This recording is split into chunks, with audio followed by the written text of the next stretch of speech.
So over the last 30 years, it makes me feel really old to say that, I've been leading groups and leading people of all ages and abilities from all backgrounds on adventures of all types, really, from big international expeditions to smaller, local, closer to home adventures.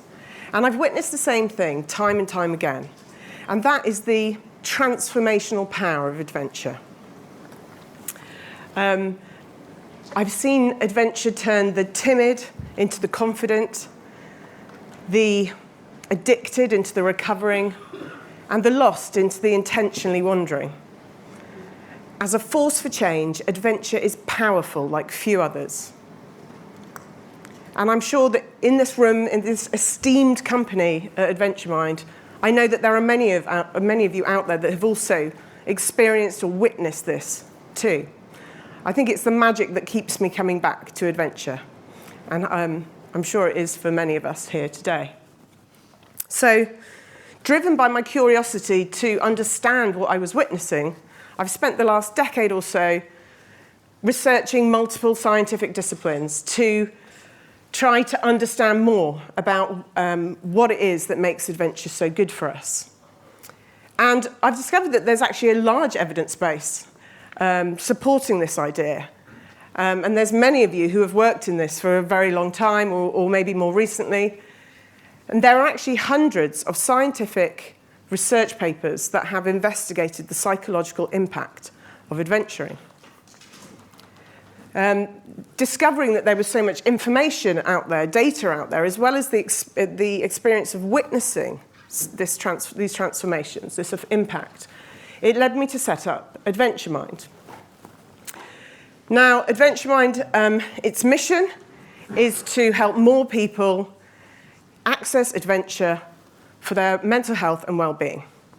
We're a collaboration of practitioners, researchers, and organizations working together to raise the profile of adventure, to find out why adventure is so good for us, and therefore better be able to use adventure for our well-being and mental health. And of course, I've gone a bit far actually. So that's what AdventureMind is all about now, but I suppose the driving force behind why I set it up and my curiosity into the research area is very much about finding out about my own healing, about my own personal growth, and my quest to kind of improve and find the best life that I can find for myself. As it's Beatrice Beebe who said, this is a clinical psychologist, she's got a great phrase that she's well known for, which is a lot of psychological research is actually me-search. And I think that's really, it's a great phrase. And I think it's so true as to what drives me and has brought me here. And I'm sure that might be the case for many of the researchers here too. So I'm going to tell you a little bit about my journey here and how I've gotten so interested in this area. The adventure that changed the course of my life wasn't one of these big international expeditions that I'm maybe better known for, but it was a smaller, closer to home adventure. It was actually over 3 days of getting lost a lot in a national park in Britain. And people seem to love it when I tell them that I get lost a lot too. Ooh, you're an explorer and you couldn't find the venue today. I admit I used Google Maps like everyone else to find Ben Drake. But as a teenager, I really was lost. I didn't think I was good enough. I didn't think that I thought I was too fat, too ugly, too stupid, too unpopular to really amount to anything. And my low self-esteem was a result of episodes of violence in my childhood. But me, as a timid 16-year-old, I caught a break. I heard about a youth development programme called the Duke of Edinburgh Award. And of course, most of you in this room will already know so much about this brilliant programme. It's a varied programme, but it was the adventurous challenge that really captured my imagination. So I signed up with me and 3 of my friends. Owen, Rachel, Sean and myself, teenagers more used to the city, carried overloaded backpacks around Brecon Beacons National Park. You know it, you've seen it, you've been there. Hiking, camping, getting lost an awful lot, largely away from adult supervision. The micro-adventure was designed to foster autonomy in our small group, but it did so much more than that for me. I loved it. I remember charging ahead, running back to help others, finding the confidence to fully engage, to take decisions, to even take the lead. My friend Owen reminded me just a few years ago what she had witnessed. She said it was like a light had come on in you. And I'm not the only one who's found light through adventuring, as you all know, as most of you all know. Some fantastic recent studies. There's a recent study of 12 to 16-year-olds that have shown that those that took part in an overnight adventure camp of 2 days and 1 night had higher self-esteem, better resilience, and fewer markers for depression 6 months later from just an overnight adventure camp. Another recent study from 2022 backs this up, showing that, I can share these studies with you later, by the way, I haven't put them up on the slides, shows that adventure residential trips for young people and young adults have a lasting impact on independence and self-confidence. And this was the magic this is a magic that we're realizing in science now, but we've, as youth leaders, as expedition leaders, as adventure therapists and so on, and all occupational therapists, these wonderful bunch of people in this room today, we've seen some of this, and the science is obviously backing up and helping us further. I've lost my track. So, what we haven't figured out entirely, though, is how does adventure work? How is it so effective? Now, there's some brilliant emerging data, lots of fantastic theories from real experts, some of them in the room today. And I just want to talk about the one that changed my life, and I think is really central to adventure for many people. It's one of the key. I think there's lots of ways that adventure helps us. And if you've read my book, there's different chapters, there's loads of, I think, lots of ways. But I think that the way that adventure gives us undeniable evidence of what we're capable of, that is an incredibly empowering thing. And that was the element that, for me, changed everything. As a teenager, before this adventure, I had gotten into the habit of writing off any small successes in my life as being down to luck or the work of others. But there is something undeniable about summiting a mountain or a hill, about completing a journey on foot or by wheelchair, about nailing your first Eskimo roll. No matter how much help you're given by guides or instructors, the physical and mental commitment is unavoidable. And I believe that that is why the feeling of achievement is undeniable. It's a feeling that cannot be taken or given away.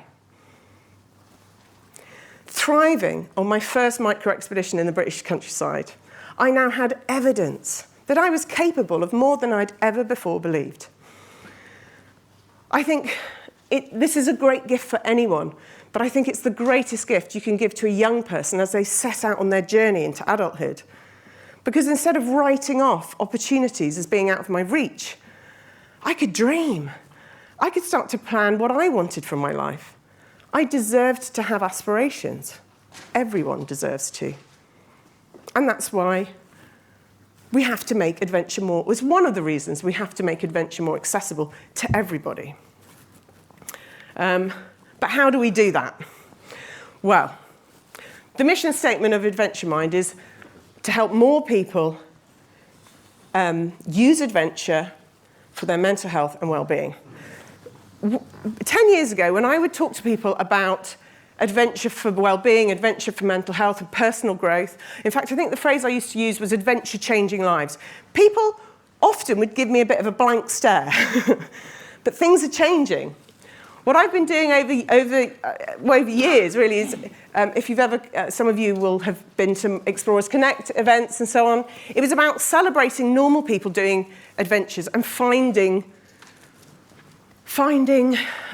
personal growth and healing and everything from adventure. So what I started off doing, I think, and also because the other reason was because so many people, when I talk to them about adventure, they say to me, "Oh, that's not for me. Oh, that's intimidating." You think of the guys with beards covered in frost standing on the mountaintop. Now, they are welcome to the benefits of adventure too. Let's not discount them. Good for them. But everyone is welcome. So I wanted to rebrand adventure from this idea of elite, this idea of a death wish. It's actually, all my research, the thing that people have said the most is about feeling alive or most alive. It's not just for the elite. It's not a frivolous luxury that takes bravery and recklessness. It's something for everyone. And so a big part of starting off was trying to reframe, how do we reframe adventure for people? How do we change this narrative? And I'm really glad to say that a lot of this narrative is different now. It is starting to change.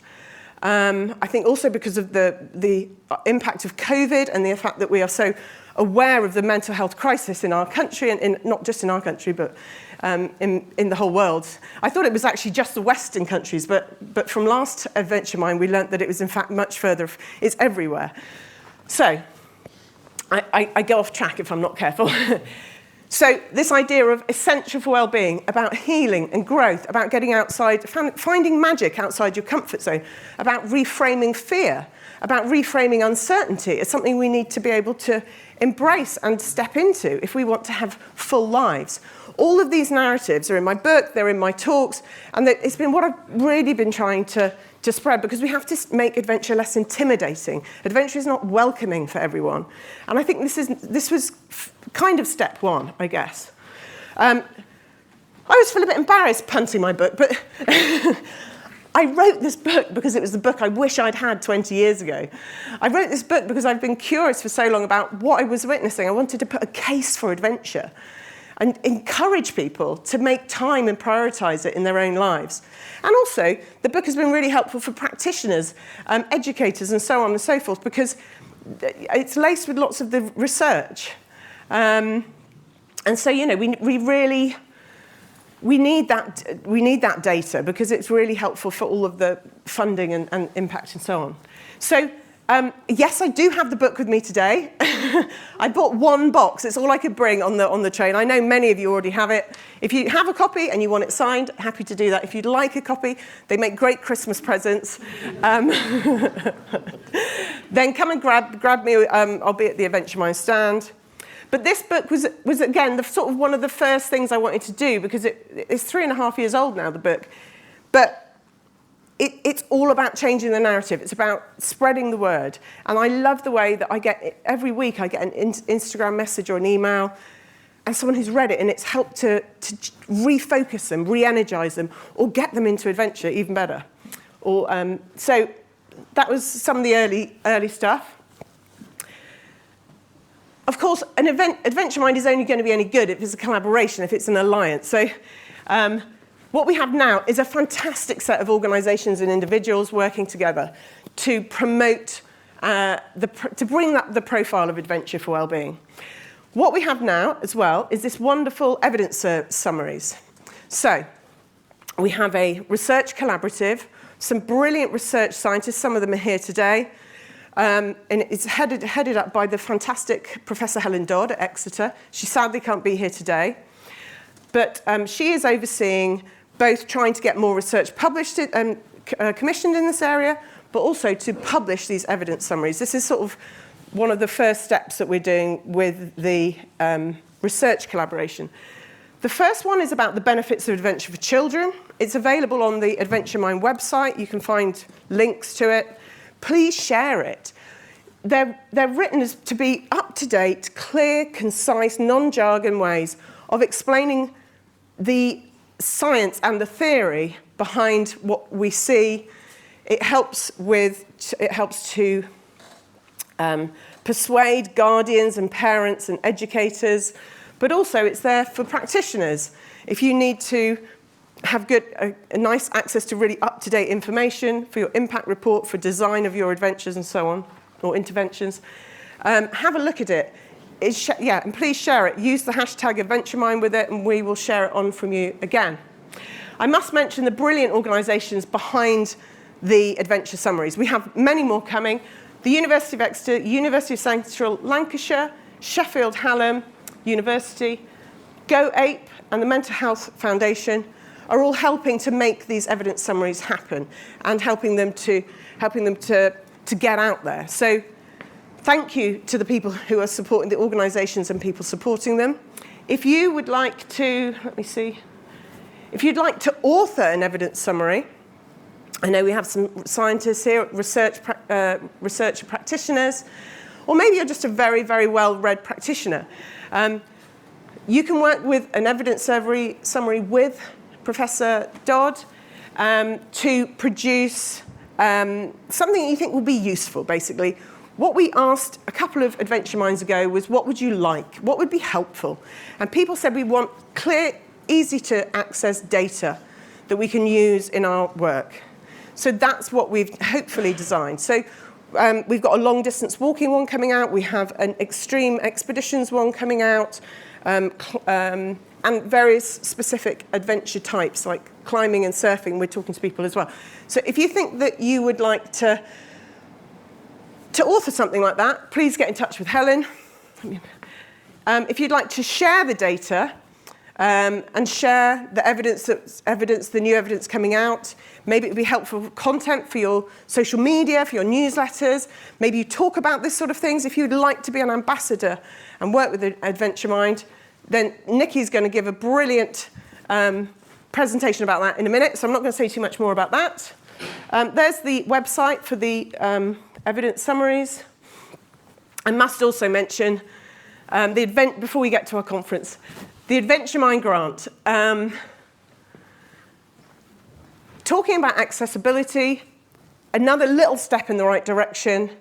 A wonderful grant that is supported by Go Ape and the Helen Davis Family Foundation. We've got Louise Minchin on board, who's helping us as well, and some fantastic volunteers who are helping to make adventure accessible to particularly people who don't normally get to do it. So it's specifically about financial difficulty, but actually we're trying to make it as open as possible. We will have an adventure mentor this time as well. So that will make it also more accessible for people who feel that adventuring isn't for them, it isn't a welcome place, and will need a bit more advising along the way. So that is the AdventureMind grant. More details are on the website. Please, again, share that. Tell people about it. If there's people you know who maybe don't think it's for them, it's not, or they haven't got the money, they'd love to take their kids out and do something, then do please get in touch and have a look at the website. But the final piece of the puzzle of AdventureMind, and probably the most impactful, is getting us all together. You know, there's an amazing community of people who believe in this, who want to be part of this. And so the conference series are really about getting everyone together, the networking and the sharing of good practice, the sharing of fantastic research. The very first conference was back in 2019, or was launched in 2019. And it was all about getting the international research community together. And the first one was very much about trying to inspire more research in this area. We had fantastic researchers from all over the world.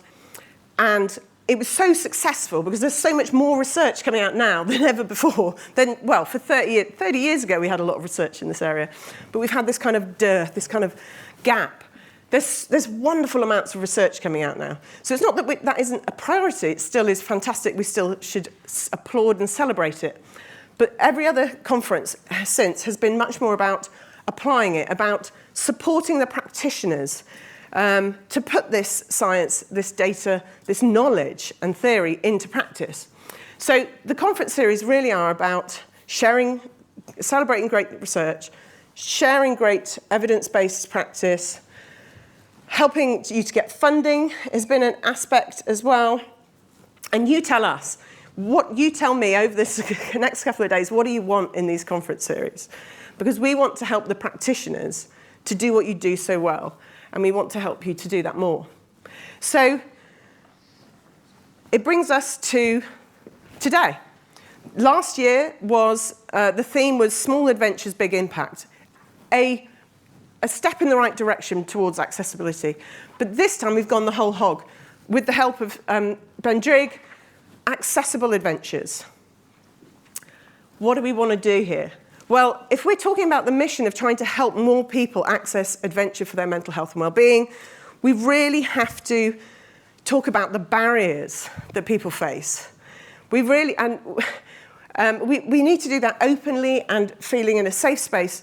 And we will be hearing from fantastic experts over the next 2 days about how we can understand those barriers better and how we can, what we can do about it, what we can do to be more equitable as an adventure community and adventure industry. The other great thing about trying to make it more accessible, and I think as a lot of practitioners will have seen this, but there's now data to prove it as well, or to support it, maybe not prove it. The people who are least welcome or feel least welcome in the adventure world, the people who have the least access, when they do have access to adventure, they have the most incredible impact, or it has the most incredible impact on them. So we can, whatever those barriers might be, we can, the next 2 days, we're not only going to make adventure more accessible, but to know that that is going to be so much more impactful is a wonderful uplift to the whole thing, I think. Talking about safe space, I want us all to feel comfortable enough that we can ask the questions that we want to ask. Having spoken to people before the conference, there's lots of us who want to do things better, but we don't want to offend people accidentally. So sometimes we don't ask the questions that we want to ask. So let's try to admit that we're in a room full of people who are here with a very shared purpose. And let's try to be brave, and let's try to be as respectful as we can, learn as much as we can about the way to talk about the barriers that people face, and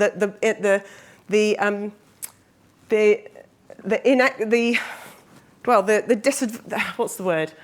Well, let's find the right words, but use as much respect as we can. But let's be bold. Compassion's a great word. Respect, compassion. We're here with a shared purpose. So let's have compassionate curiosity. Thank you, Ben Drigg, for that. And go forth. Let's share this wonderful research and me-search. Let's share this wonderful practice, evidence-based practice. There are so many amazing people here. I know that I'm not going to get to talk and have all the incredible talks I want to. They're all going to be a bit too short. But enjoy the next 2 days. I hope that it's very, very impactful, and not just enjoyable, but useful for your work. So enjoy the next 2 days. Yes, that's all I have to say, really. Thanks for coming. How could I forget?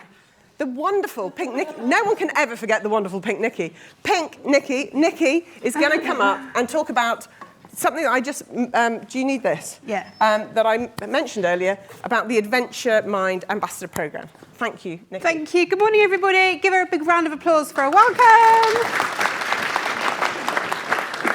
I know, like many of you, I've been really, really looking forward to the conference. Last year, I had breakfast. I sat next to a woman that had climbed Everest.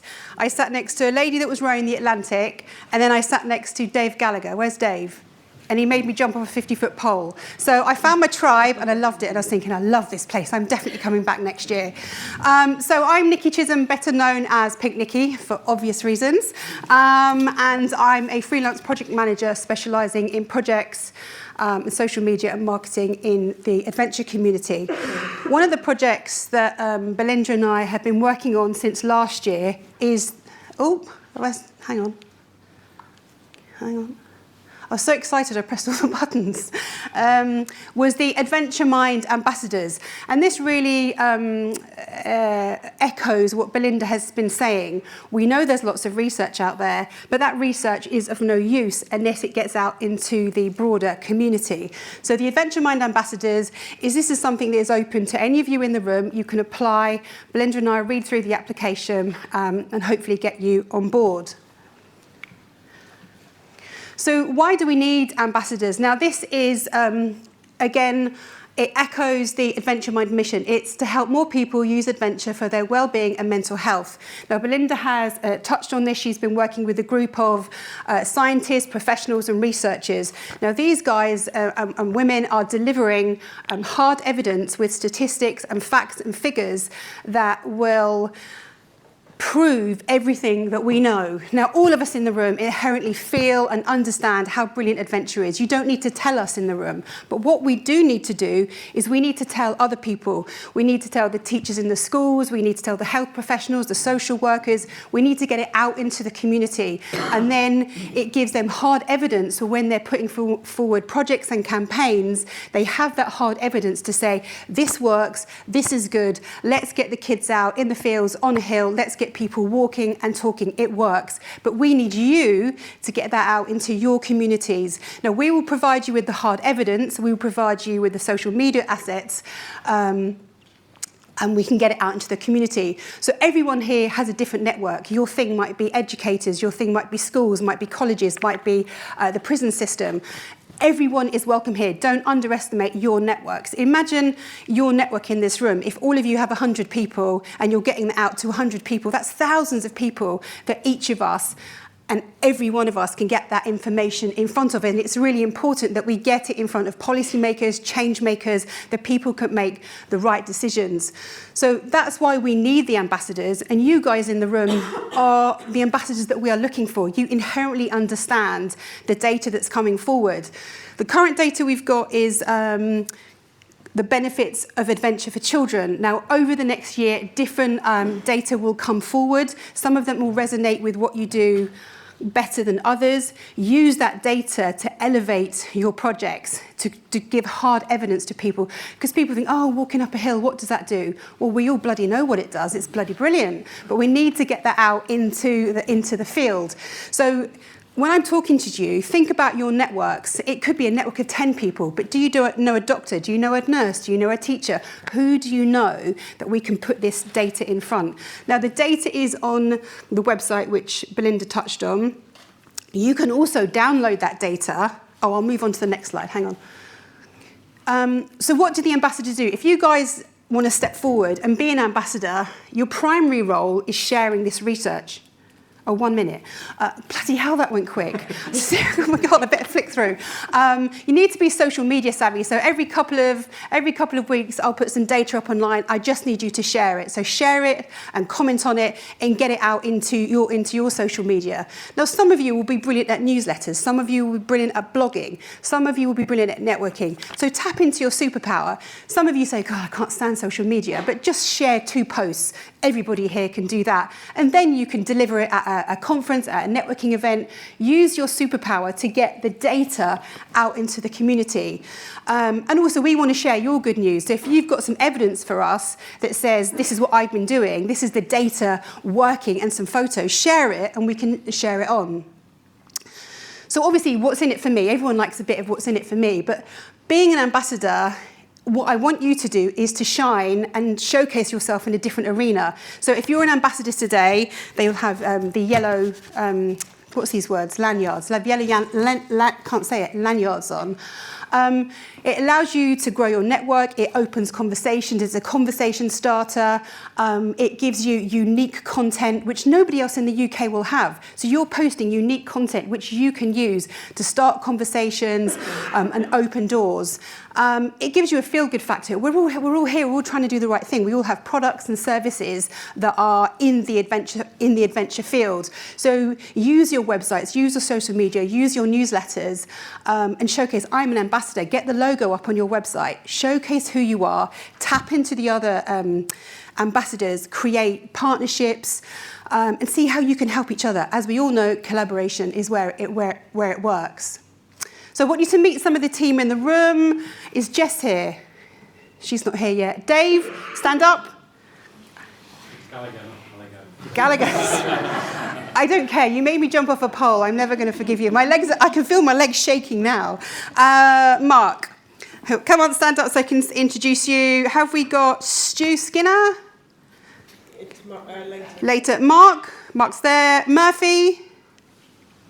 No. Murphy, yay! Stand up so we can say hello. Murphy. And Abby? No, Abby. And where's Zoe? Zoe. So do go along and say to the ambassadors, they will have the yellow lanyards. If you haven't got one, ambassadors, they're on the table. So please go and do pick them up. Obviously, we're into diversity and accessibility. So if on the website, under the ambassadors, you can't see who you think should be up there, you've got to step forward. People can't be who they can't see. I want you to step forward, come and have a word with me and say, Nikki, I fancy being ambassador. I've got a different network that I can tap into. I think I can be good for you. Now, we are looking for a lead ambassador for next year. My job is to set it all up. I've got the newsletter set up, the website set up, the form set up. So I am looking for a lead ambassador to hand over for me for next year. I will look after you, I promise. But I do need to move forward so that I can step on and get a new thing going for AdventureMind and move everything forward. So do come and find me. Okay, let's see if this works. Phone's up. Take a picture. If it doesn't work, I'm going to run. Okay, QR code, you know how it works. Take a picture. This takes you onto the website page. That page has the information which tells you a little bit about the ambassador, why you should be ambassador, and then a form. So the form is simple. Fill in the form, give me some blurb about who you are and what you do, and send me a photograph. So your job really is, how can you get this hard evidence out in the community and support the AdventureMind mission? So come and find me, or come and find the other ambassadors, and we will help move this forward. Belinda. Thank you. Brilliant. Thank you. Indomitable Pink Nikki. Marketing guru and brilliant. So Nikki's much better than me than this because I forgot the last slide and the most important slide of my presentation. No wonder I lost the track at the end. This is the most important slide, and I do apologise, because this is about why we're here. The wonderful Bendrig and the University of Central Lancashire. Bendrig have been supporting disabled children and adults on adventures for more than 45 years, which I think actually deserves a round of applause, just right there. And the University of Central Lancashire have, particularly Sam and Brian, they have been amazing part of AdventureMind, a key part of AdventureMind. This would not happen without them.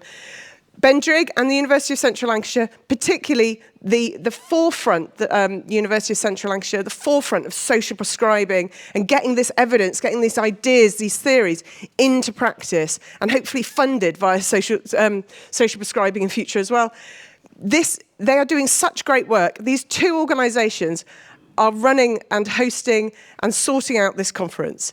And I'm so thankful for that, and I'm so sorry to have forgotten this slide. I totally lost the end of my presentation. It's absolutely unforgivable. But these wonderful organisations are really they are making it happen. So thank you to both, particularly to Sam and to Sarah. Particularly to Sarah, who's really carried the burden of making this happen these next 2 days. So thank you to them. And that leads us on to hearing from the centre director at Bendrig, which is the fantastic Nick Lively. Here's Nick.